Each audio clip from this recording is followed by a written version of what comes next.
Punjab duck हे आहेत आमचे रेणाखेडचे मित्र आणि हे गावकरी भाऊ संजू भाऊ. तर आज या मी शेतामधून शेतकऱ्याला अंदाज देणार आहे. तर आम्ही दोनच पिकं घेतो शेतकऱ्याला, सोयाबीन घेतो ना हरभरा. या बाई हरभऱ्याचं रान सगळं रेडी करून ठेवलेलं आहे.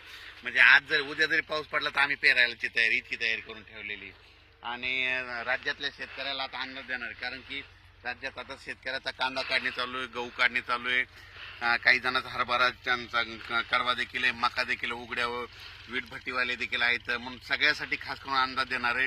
म्हणजे आज आहे 6 एप्रिल पासून राज्यामध्ये उन्हाचा पारा वाढत जाणार आहे. म्हणजे 11 तारखेपर्यंत चांगला 42, 43, 44, 43 अंशापर्यंत पारा वाढत जाणार आहे. म्हणून हा अंदाज लक्षात येतो.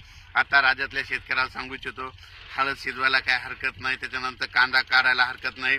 म्हणजे 11 ते 14 तारखेपर्यंत तुम्ही सगळ्या गोष्टी करून घ्या, कारण की राज्यामध्ये आता ऊन वाढत जाणार आहे. 43 अंशापर्यंत पारा वाढत जाणार आहे. म्हणून हा अंदाज लक्षात येतात.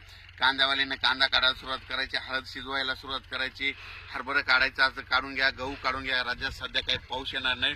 फक्त राज्यामध्ये तुम्हाला एक सांगतो काय झालं, इकडं म्हणजे कर्नाटक आणि इकडं तेलंगणा भागात तिकडे पाऊस पडल्यामुळे काय होईल, आपल्या सीमालगतच्या भागात तिकडलं म्हणजे उदगीर त्या भागाकडे थोडं क्लाउडली म्हणजे ढगाळ वातावरण राहणार आहे. म्हणून हा अंदाज लक्षात यायचा. पण राज्यात मात्र आता 8 दिवस मात्र हवामान कोरडं राहणार आहे, उन्हाची तीव्रता वाढत जाणार आहे. म्हणून हा अंदाज